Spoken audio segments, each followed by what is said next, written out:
Okay, right this way. Just down a few more steps. You're doing great. I hope the walk down the stairs isn't doing too much of a number on you. You look pretty winded. Last step, and there we go. Are you alright? Do you need a moment to breathe or something? It's okay. Take your time. I can wait. Maybe I can get you some water or something. No? You're good? Okay then. Let me just say that I am so proud of you for finally getting around to visiting my basement. I know I've been pestering you about it since as long as we've been dating almost. And it's all the sweeter since it's been such a challenge too. I mean, even when I've been offering to drive you all the way to my house, you've still always been so reluctant. Always making excuses about how you'd have to get dressed or get out of bed to go anywhere.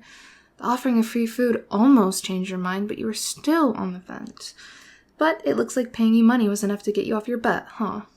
I wish I knew sooner that it was just that simple.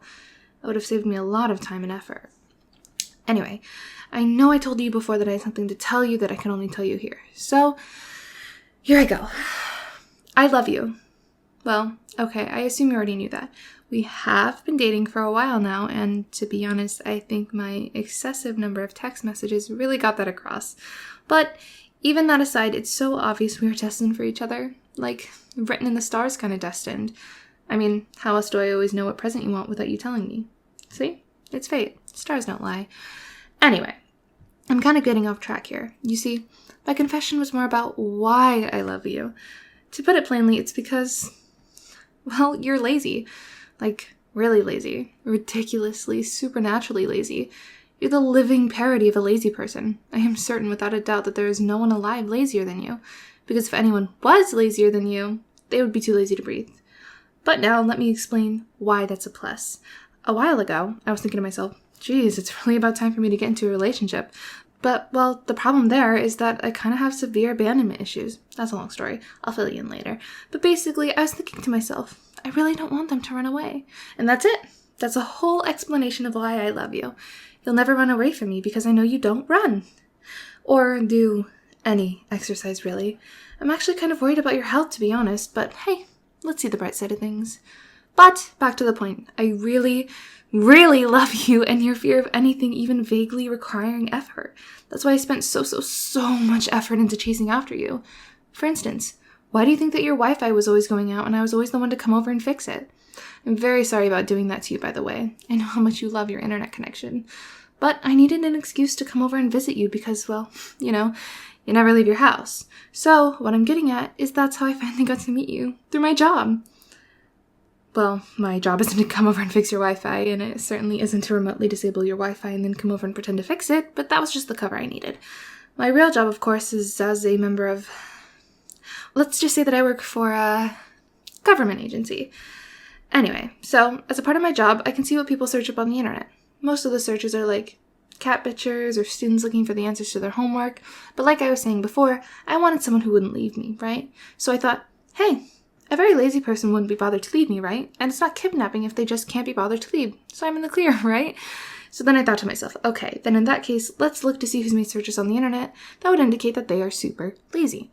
And did your searches indicate you were lazy? I can't remember all of them off the top of my head, but what I do remember was really quite beautiful in a twisted sort of way. Okay, so first of all, the intent of your searches was, well, it was something. For instance, I'm sure you meant to search how to turn off the lights without getting up, but the thing is, you couldn't even put in the effort to type the entire thing out. You just typed, turn off lights, no stand. Your laziness, or perhaps, should I say efficiency, was truly inspiring. If I recall, you also searched for things such as make money from bed, or job for lazy. You even asked Alexa to make you a sandwich.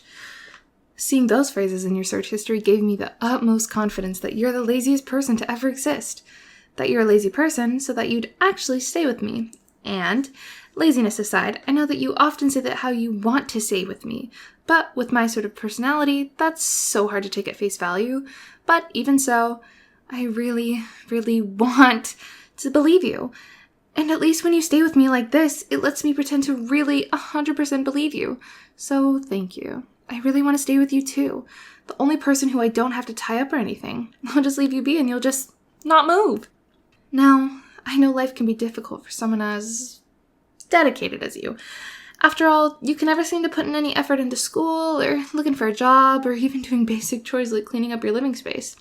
But don't worry, I put extra care into my basement so that it would be a paradise for someone as special as you. Look, it's got everything you ever need here. The first thing you'll notice is the bed. Did you even know they made them this big? I made sure to make it nice and comfy since I assume it's where you'll be spending almost all of your time. I mean, yeah, it's just an assumption, but we both know I'm right. And there's even a fridge right next to the bed, so you don't have to get up for food or refreshments. Well, I'll be cooking for you though, like your own personal chef. I know that before you didn't bother eating anything that so much as required boiling water or using the microwave for more than 4 minutes. And I got you a computer. The specs are super high. I should know. It's the same model I use to run simulations on, well, that's classified work-related stuff. But trust me, it's a super good computer. What else? Oh, there's a bathroom here, so you don't have to go up the stairs to use it. I know how you'd hate to have to go upstairs, especially ones as long as mine. Oh, and sorry about the treadmill here. Oh, you don't have to wince. Sorry, I know treadmill is a dirty word. I hope it doesn't offend you too much. It was here from before I started renovating everything, and it was just too big and bulky to get up the stairs. I can put a curtain on it or something if it's an eyesore. Anyway, there's probably some other stuff I'm forgetting, but that's the short of it. Oh, right. And if there's anything you want me to buy you, like a streaming service or something, just let me know. I mean, you're obviously not going to be working to get any money. Well, if you need anything, let me know. Oh, here, take this. It's a pager. People would usually text, but I know typing out an entire message is too much work for you. So press the pager and I'll come down. Now, is there anything you'd like And you're off to sleep. Of course. But that's what I love about you. You're like a cuddly sloth.